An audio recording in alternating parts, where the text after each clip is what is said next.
I got 3 hours. I got 3 hours. I got 3 more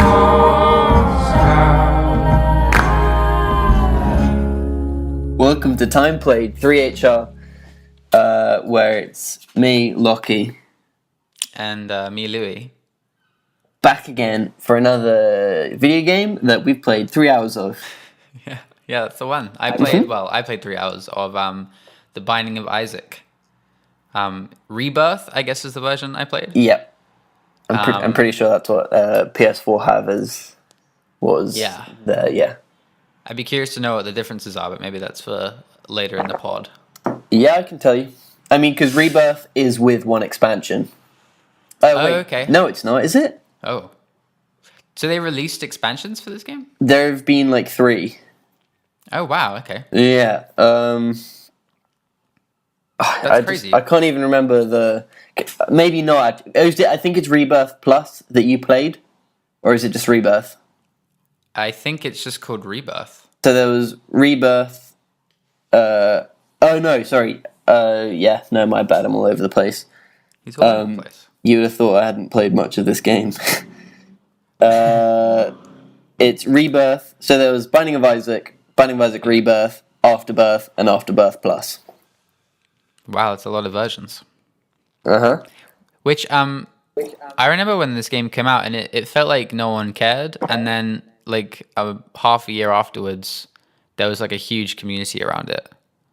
And then it's just kind of had this steady following since then. It's definitely a cult follow sort of game. I mean, it's just the sort of game that allows for so much replayability that I feel like people who do just land on it and stick to it will stay with it for a very long time.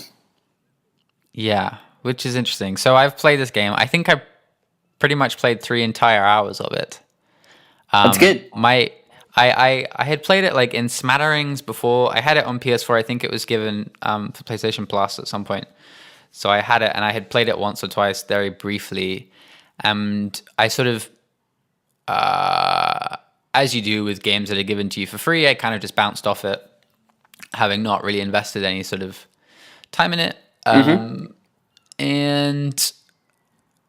it was good. It was good to have to play 3 hours of it, which is not like that's not something I've said many times on this podcast, but for this one specifically, it was good to be forced to like get into it a little bit, to sort of start to feel like the motions of that game and how it sort of progresses. I suppose I should describe the game a little bit. Go for it, dude. It is a oh man, it's a roguelike dungeon crawler. Yeah. And the temple's sort of very reminiscent of like Zelda 1, and that's a lot of references. So I apologize to someone that doesn't play video games that much. It's so basically there's these randomly generated dungeons, basements they're called, and you sort of go deeper and deeper down into them and fight bosses along the way.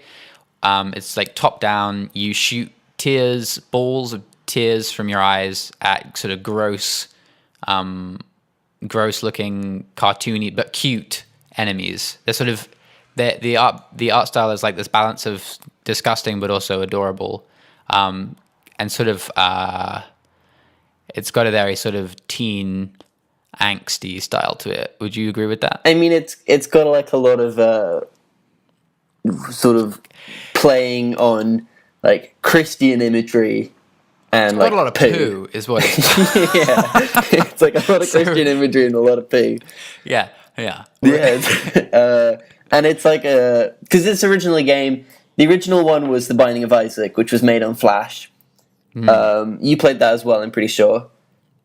I don't know that I properly played it, but I definitely knew of it. I think you had it. I never bought it.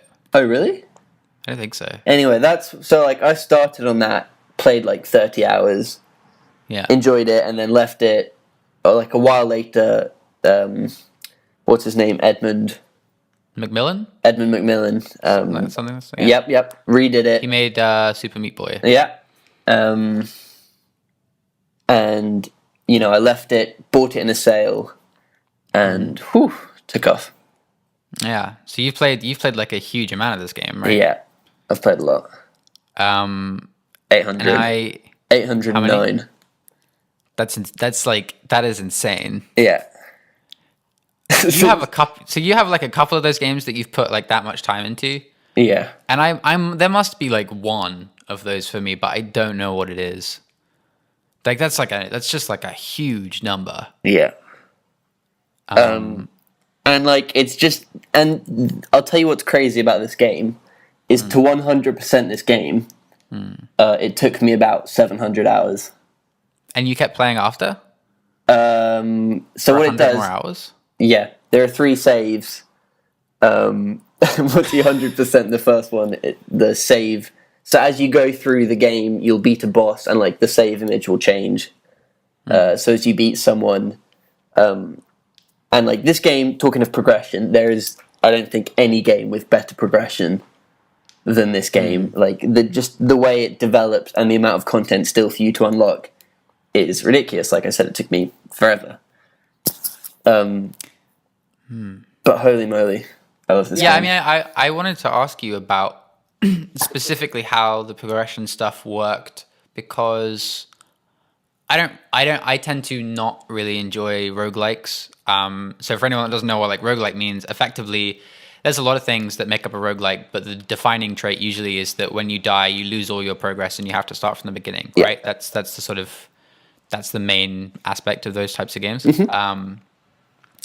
And Binding of Isaac is that, and I tend to not enjoy that much at all. I just don't like repeating myself in games, and I don't like. Yeah, I mean the repeating thing is really the thing, and I know games are made up of repetition, but specifically like seeing the same stuff over and over again is really hard. It's a bit tricky. Binding of Isaac does like a really, I think for what it has, does a really good job of keeping things fresh. I didn't feel bored whenever I was playing it. And the way it does it is through, which we haven't mentioned so far, is items in the game. So conventionally speaking, there's 1 item room per floor where you get a free item that upgrades you or changes the way you play, however. And you get 1 after a boss normally, and there are like 100 ways to get items. But like the beauty of this game is there are literally hundreds of items and like hundreds of synergies between those items that keep it like so moist and fresh. Yeah, I think the thing I struggle with is, while that is very, very cool, and it's exciting to find these items and stuff, you lose them when you die, and then it sort of remembers that you picked it up. It like has it in your stats or whatever. Yeah. I guess to reach your completion bonus or whatever, but for me that's just not like, that's not like enough. Like I need that stuff stored somewhere that I can like access in some more visceral way. You want to be able to play that thing. I mean, the other thing I found really, really hard is that you would get like a bunch of cool items and they would sort of stack in really fun ways, and I would get pretty far and then I would die and then I had to start again. I don't have anything. Yeah. And like going back to that like slow Isaac that just shoots these tiny little water pellets out of his face is just like, I found that like really tough. So I beat the game, as in I beat Mum. I'm pretty sure there's a boss after Mum, but I beat Mum once in my 3 hours. That's good. And the only reason I beat her is because on that run I just got like insanely good items. I love it. Tell me about them. I don't know the names of them, but I got one where I was flying all the time. Okay. And was that it could have been Noose? I got it. I got it from one of those spooky rooms, one of the darker devil rooms ones with the So yeah, either the demon wings or the spirit of the night. I think I was a spirit of a night because I was like a black ghosty looking fella. Yeah, strong. And that's super useful because you can fly over like the holes in the floor, and like rocks and stones that are little all over the place don't bother you, and basically you just avoid like 30% of all issues in the game. And then I got my tears got pretty powerful. In the end I had both. They were flame tears, but they were also humongous. Okay, I like that. So by having the flying thing, being able to fly over rocks, meant that I could also shoot over the rocks, which is hugely helpful because enemies just like will be behind the rocks, and you have to like, that just limits your sort of play space a lot. And believe it or not, that's not even just flying. That's like the item that you got gives you that as well. So there are like a lot of items that give you flying, but not the ability to shoot through things. Oh, okay. Okay. Yeah, I mean, I definitely had... I mean, I really like how each item usually has some sort of cosmetic effect, and they also stack. So your Isaac just ends up looking like this insane, weird combobulation of, like, spooky, gross things. I enjoy that. Yeah. I probably get more excited about how it will make him look Right. than the actual power itself. Right. Anyway, so I did that, and then I beat Mum, and then I got like an ending credit scene, and then I have to like play as boring old boy Isaac boy again, and he's like just mumbling around, trotting, and I like died on like the first level, and it's like, well, it's just like You've got some major like scratching going on. Oh, I was scratching my head. Yeah, okay. Okay, I'll remember not to scratch my brain. So I played it for 3 hours, and I cannot imagine how that can stretch to 800 hours. Like, So- what are you doing? I'll tell you. Yeah, tell me. Okay, so the way sort of when I say it took me 700 hours to complete everything, that was to unlock every item. You have some like really weird like I'm not moving. weird. Maybe it's me. So that was to unlock every item available in the game. So that means that every item could appear in one of these runs. And so, for example, one of like talking of progression, the way it works. So Mum is like the first boss, and you play it through 3 hours is about right. Like you get to Mum, you get that sense of achievement, but like the amount of surface of that is of the game, that's like just the top player. Yeah, sure. And I mean, that's not true. It's like it's the first because it's like 6 layers, isn't it? No, it's the first. Yeah, she's not technically. No, she's not technically the first boss. She's like the 6th boss. Yeah, she's 5th. Yeah, 6th boss. You're right. So it's like 2 floors, 2 more floors, 1 more floor, Mum, and then like you unlock the next thing, and then so there are like there are like 4 or 5 more levels of boss, like beneath Mum. You know what I mean? Sure. In terms of like going down in the basements. And like just the amount of items there are, so you can unlock, there are like 8 different characters, and when you get to it, like I'll just say spoilers because like I hate saying this because it's like one of the most exciting things about the game, but it's like the discovery. So you beat Mum, and then you have to beat Mum's heart, and then you beat that 10 times, and then it becomes like a different thing, and then you can like start to uncover like a sort of heaven and hell sort of level, and there are 2 major bosses on each of those, and then there's like Mega Satan, and then like with the new expansion, there's like the Void, and there's these 2 things which are gated by time. So if you beat Mum within 20 minutes, you get a boss rush where you have to face like 8 bosses in a row. Right. And if you beat Mum's heart within 30 minutes, it unlocks this like this Hush boss, was just like a massive thing. And so basically you get like different items for beating each of these different bosses with the different characters. So that's already like, 60 runs. I mean, do you feel like you got because you're losing all your items, you must have got significantly better at the game, right? Hugely, and it's not an easy game.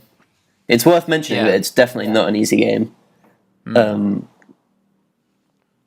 like it becomes, you sort of learn how the game plays, and it gets to the point once you sort of know what you're doing. And the difficulty sort of scales super weirdly in this game because it's so item dependent.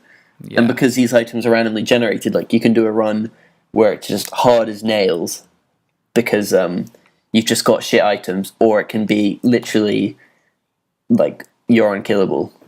Yeah. Like it's just, I mean, there are like 4 or 5 combos where you're literally can't be killed.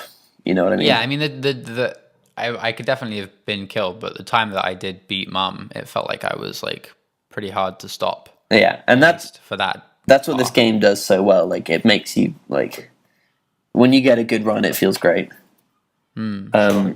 And just like learning all the items, because like a lot of them don't work well together, for example, and you got to know like how to balance it and how to best survive. And I don't know, it's a big game. Yeah. It's crazy. It's clearly like very well designed in terms of like, because on the face of it, it just comes across as such a simple thing. And I mean, just if someone just telling you, yeah, I put 500 hours into that, there must be like significant, like the huge amount of work must have gone into making sure that progression stuff works properly. Yeah. In a way that was satisfying. Yeah, I mean, it is, and it's partially just because, like, to unlock it, it can take time, and also, so, like, to beat certain things with certain characters are also hard as nails. So there's one character, for example, called the Lost, that you unlock through, like, a certain trinket that you pick up. And he basically, once you do a certain thing, he's a little ghost boy who starts with flying, but he has no health. Right. So, but then he starts with flying and an item called Magic Mantle, which means he can take damage once per room. Okay. But then if you're hit after that, it's instant game over.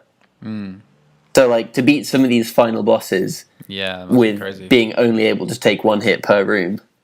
Can you still pick up items? Yep. Okay. And he's got perks, like he can do deals with the devil for free. So you can get quite strong through that, but like that can be hard as nails in itself. And then there are like 30 challenges as well that each have a reward.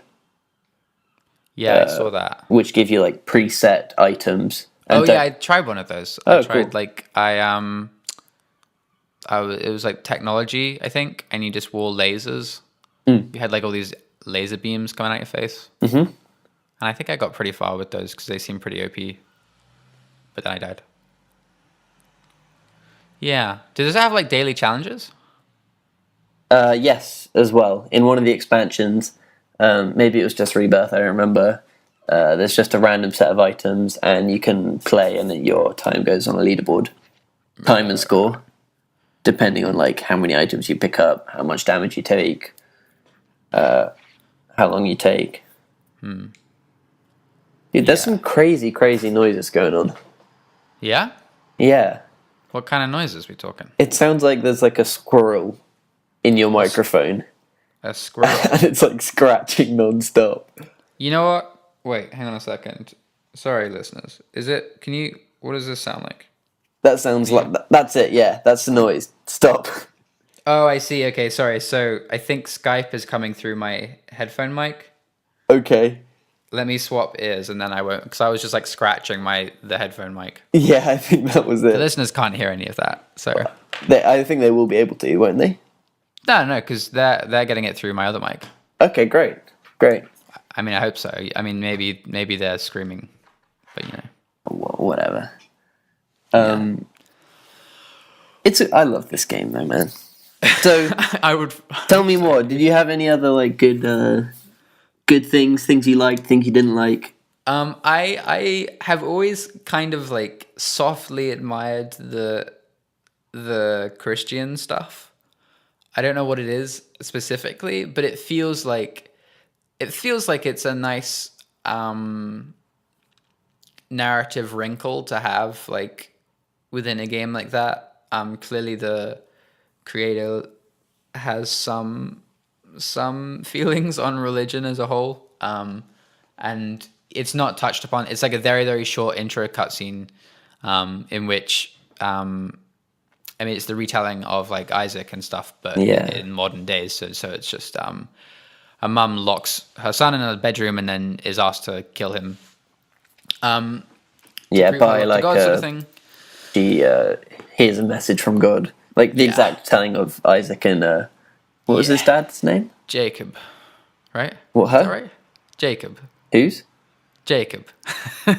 Jacob? Yeah, Jacob. I don't think so. How many times am I going to say Jacob? I don't think it's Jacob. How many times do I have to say the wrong answer into the microphone? I couldn't hear it.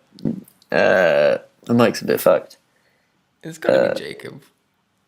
Because Jacob has his colourful coat, and then he gets old, and he has a son called Isaac, and another Abraham. son. Abraham and Isaac. Abraham. It was Abraham. Who's Jacob?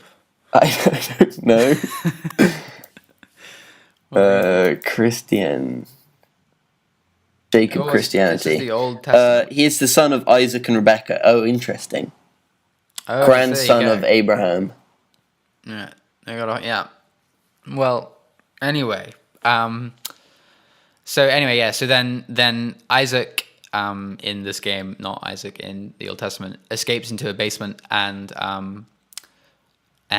blah blah blah, and then you kill mum, and then I guess more things happen. But I like that it was like there, and then it kind of gets like left, and then there's just like lots of random sort of Catholic Christian like things going on throughout.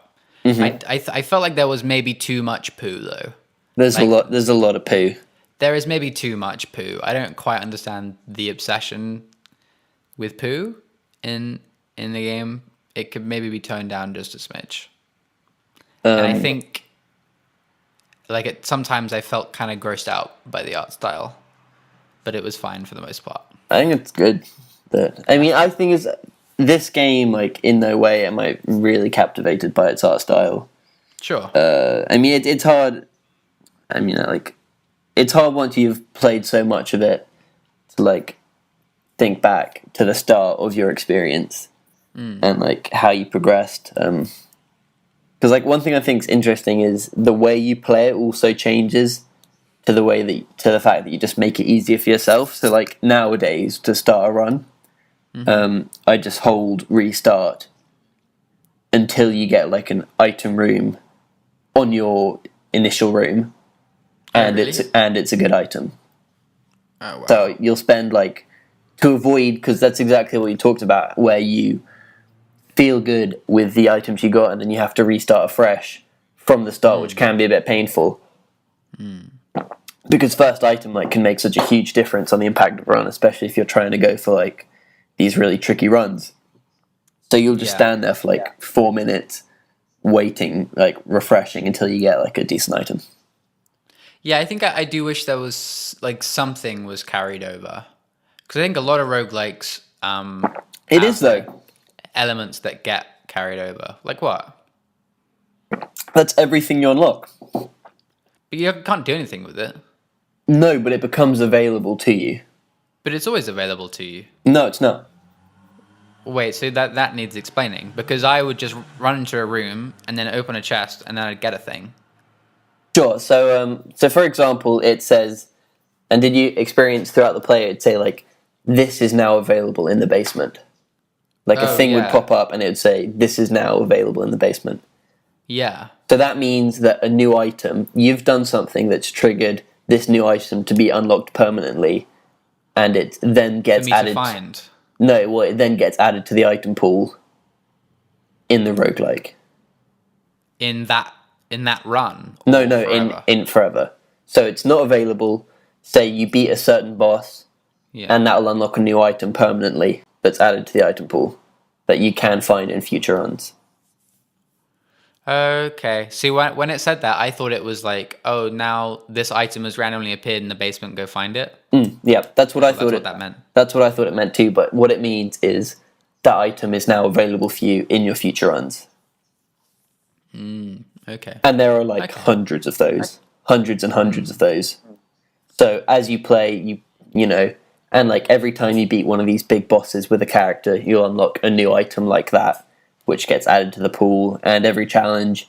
So like, for example, when you play your game, it'll have like X things available to you, and then you beat 5 challenges, and then all the rewards from those challenges will then be available Okay.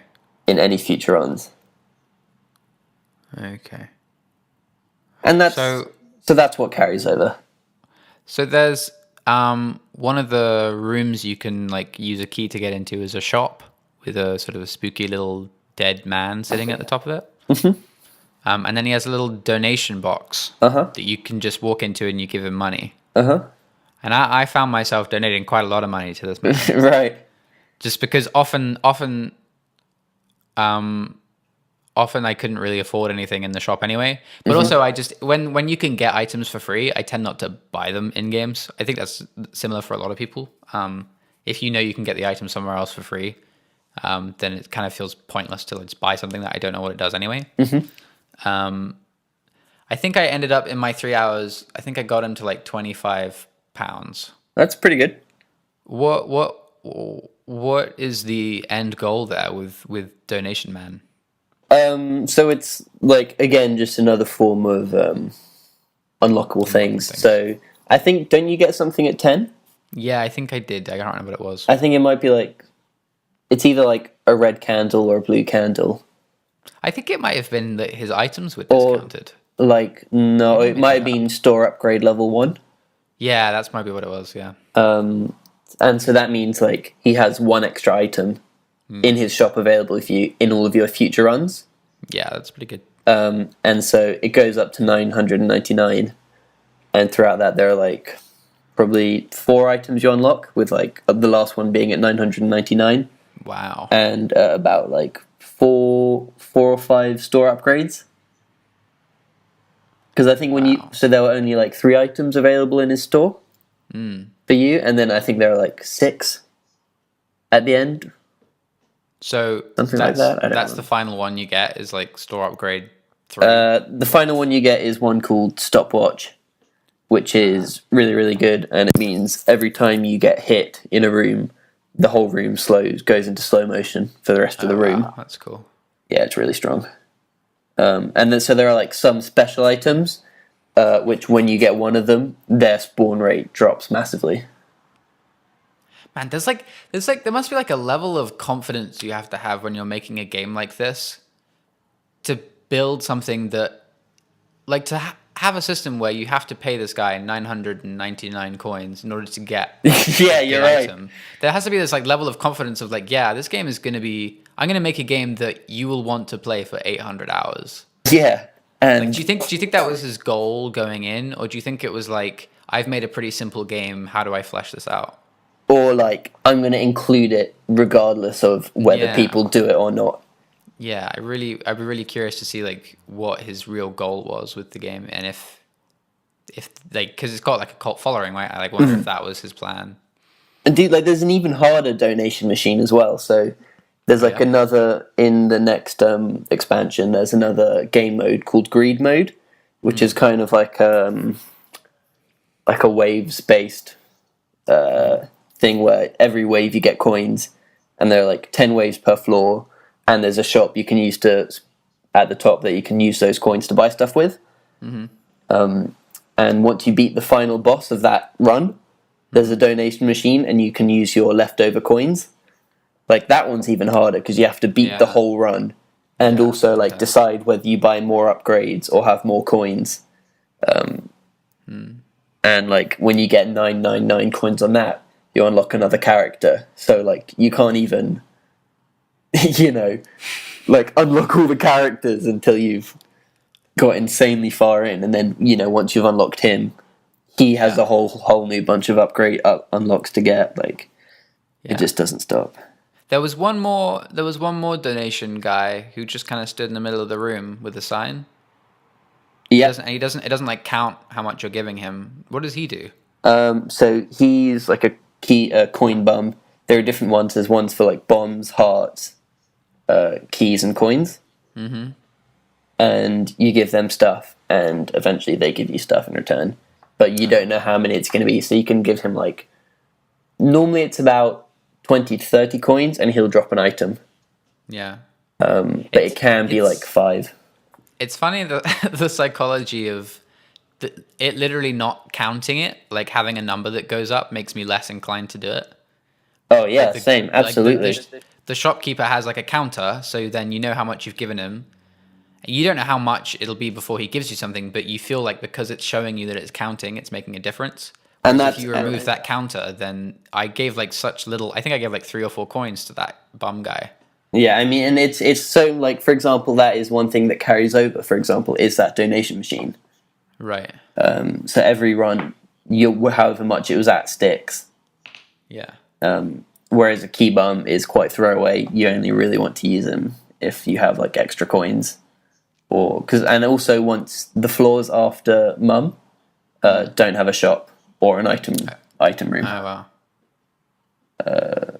So you can find them, and that can be a way to, if you just have excess coins. Okay. I have 2 more. Sorry, listeners. I have 2 more questions. Hit me. I need answers to. Yeah. The first one is, once you beat Mum, what is the next step to getting to the next set of bosses? What's the thing you need to do? It's unlocked instantly. Oh, so once you beat Mum, it just goes to the next thing after that? Yeah. So once you beat Mum, there's another trapdoor in the floor that you can just go down to the next level. Really? Yep. For me, it restarted the level. Oh, it does, but on your next run. You have to beat it again, I see. Yeah. And and from then on, it's like harder as well. Yeah. Like you take a whole heart of damage every time you take damage, and right. And my other question is, there are rooms where with like one square of spiky floor in the middle of. Yeah. And at one point, I got this item called, it was either called Dead Cat or it was called 9 Lives. Mm-hmm. And it gave me 9 individual hearts. Mm-hmm. So I would take damage once, and then I would die, but revived back again, which meant that I could only take 1 piece of damage in each room, basically. Yeah. And when I had that, and I stepped on the thing, it killed me, and then I got an item from doing that. Okay. So my question to you is, do I have to sacrifice my life to get something from that room?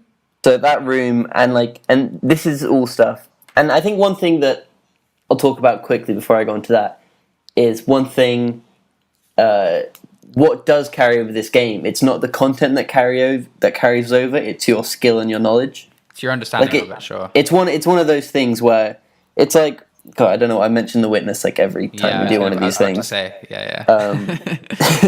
like with the witness, it's like the reward of being able to, of knowledge, of being able to do the puzzle. Yeah. And it's kind of the same in this, how like you learn enemy movement, and like a huge part of it is just learning every item. Because when there are like hundreds of items and you don't want some of them, and like it just takes forever. To like just know when the items are good. So like you got the Dead Cat item, which does exactly what you said. And like as a new player, it's like a terrible item. Yeah, because it makes it so hard. But as like someone who knows what they're doing, it's like an incredible item. Because you can use it like so well to balance health. Like deals with the devil, it's really good. And also it's there are transformations in this game where when you get certain item sets, they have like a bonus, and so there's like this one called Guppy, which is a cat form, which is crazily strong, where when you get 3 pieces of it, you get flight, and every tier you hit someone with, you spawn a fly. Okay. And flies like fly around you and do damage. So like, it's like a really good item. And like when you get to this game, you get to the point where later on you try and just like lose all your hearts and just have like blue hearts and black hearts, and then just use your red hearts to sort of do deals with the devil with. Okay. And that wasn't very well explained. Yeah, it's a lot of jargon. Yeah, and I'm sorry, I just like, it's just. I don't know. Anyway, this is going on for ages, but that's what you carry over. And that room with the spikes was called a sacrifice room. Yeah. And spikes, as a rule, do 1 whole heart of damage. Yeah. So like explosions and spikes do a whole heart of damage, regardless. And like special monsters. And with that thing, the more times you go on it, you get rewards. So like the first 2 don't do anything. 3's maybe like a coin. 4, and a lot of them have like 2 options that can happen on that time. So you'll either get like a message on the screen, and then there's one which is like 10 bombs appear in the room, or like 30 coins, and then the one after that's like a item from the angel rooms, which is like the opposite of devil rooms. I don't know if you saw any of those. No, I don't think I did. And those items are free. You get like a free really strong item from those. And then you do it again, and then an angel spawns that you have to fight. You do it again, like another angel spawns that you have to fight. Wow. And then you do it again, and you get taken straight to the final level. Really? Yeah. So But you have to have a lot of life for that. But it's not really worth it.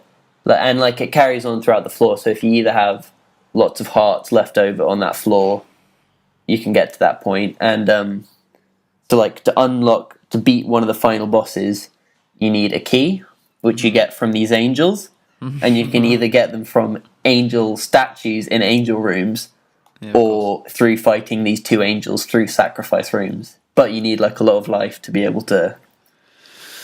Like it just goes on. It's got tons of stuff, and I've probably sounded like a chump talking about it. I believe the word is nerd. Yeah, I'll take it. But it's fine. We're all friends here. Absolutely, but like, dude, it just keeps on going, and that's what I like about this game is just the progression. I played it on a laptop, and so just played it like the whole 3rd year of uni. Whenever we were like watching television as a flat or anything, we'd just spend whole days like in front of the telly, and I'd play Isaac as well. It was good. I think they're bringing it out on Switch. You gonna play it again? It's already out on Switch. Oh, really? Yeah. You gonna buy it? No. You're done? Well, I mean, it's one of those things where you've made so much progress on one save that you wouldn't want to lose it all. Yeah, today I formatted my Wii U. Oh, so why? I'm selling it. So I wiped my Breath of the Wild save, and it was like that was like a hard thing to do. I bet. Because like I don't know how many hours I put into that. Maybe like somewhere over 100 hours, which is a lot of hours. And it's like, oh man, it's a lot of hours. Yeah, absolutely. And I wanted to play the DLC, the story DLC when that comes out. But oh really? There's DLC coming. Yeah, they've released one DLC for it already, which you might want to get like now. One of the features is that it shows you where you've been on the map completely. So just like a line, it like traces it. It's amazing. Okay.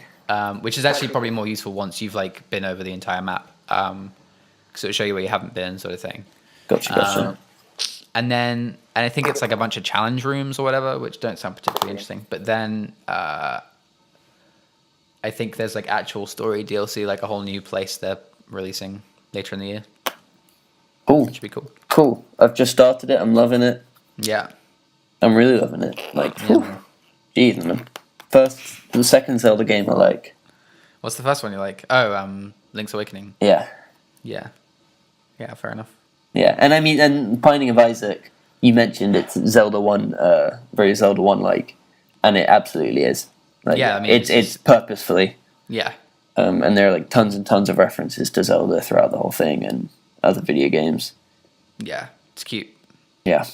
Yeah, I mean, I felt like I talked more than you in this one, which... That's okay. You've played it for 800 hours. I wouldn't expect anything else. But so did you like it as a whole? What was your... I do like it. Honestly, talking about it now makes me kind of want to boot it up after we finish this conversation. Right.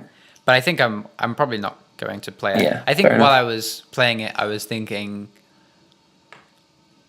it's just one of those games where it's not quite enough for me to just dedicate my entire brain to, which is why you like, I guess would play it in front of the TV with your flatmates, right? It's just exactly. Like, it's always been one of those things, and I think playing it on a PlayStation would make it harder for that. yeah. So like, I mean, if you get a Switch, get it on there. It's really expensive, so maybe when you get some money or it goes on sale, Yeah, or like get it on like a Steam sale. If I got a Switch, which is looking increasingly likely at this point, I would consider it maybe. But I mean, have a look. I mean, I'm not trying to like convince you at all, but just to like show you the what's available.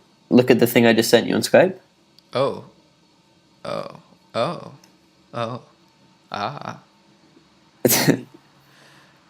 Oh, what is this? These are all the items. So these are all the items. He sent me it's a bunch of like, these look like are these from the Flash game? No, these are from Isaac. Okay, because they just look lower res. No, because they're in the they're on the anyway. Okay, there's a lot of items there. Yeah, so like I believe you. It just gives you like a sense of all the different things, and like some of them are really great and some of them are probably terrible. Some of them are terrible. Yeah, man, I can't imagine this man's brain to come up with all these things. Yeah. He's been doing like just adding mods recently. People's mods. That's pretty cool. Yeah.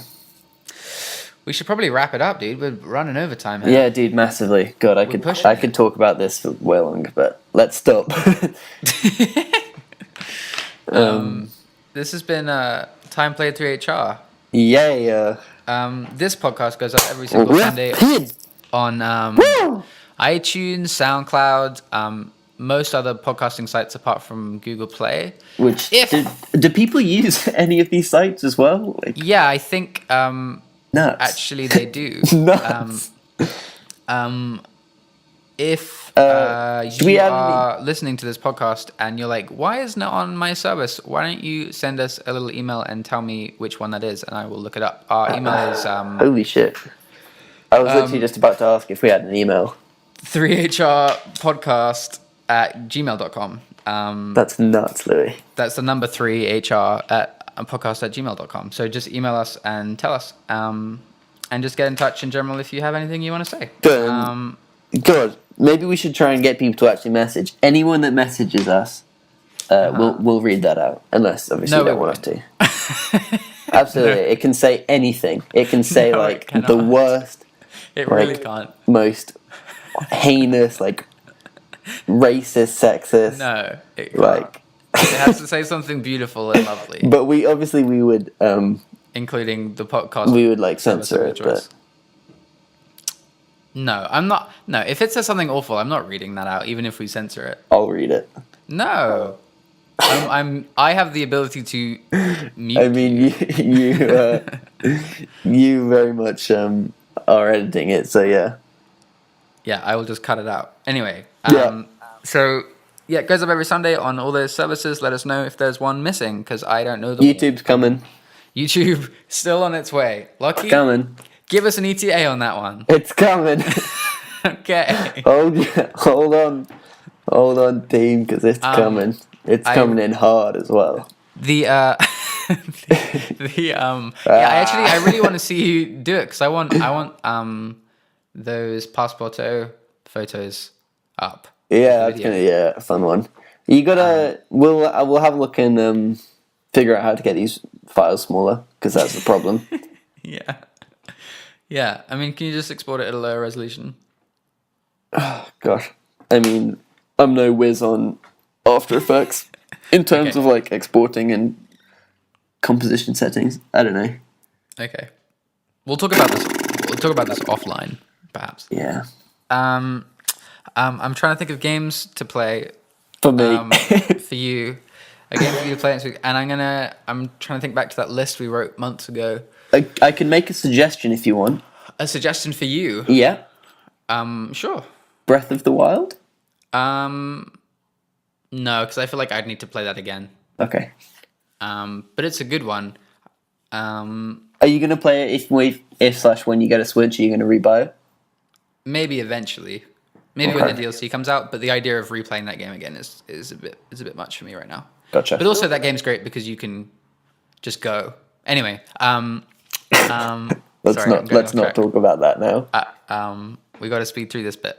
So I'm thinking, and I might change my mind. So sorry if this is different, but for now at least, let's both replay a beginner's guide. Okay, a big one. It's a big one. That's a big one. That's like quite a task for me to like get that one. But we'll figure that one out. We'll do it. What do you mean for you to get it? Well, I mean, as in that's the big topic. Beginner's guide is a big chat. Gotcha. Is what I'm saying. It's a big chat. That's like an obvious one as well, isn't it? Yeah, I guess so. I'm looking forward to it. Cool. I will speak to you next week then. Cool. Peace. Thanks, man. Peace. Oh.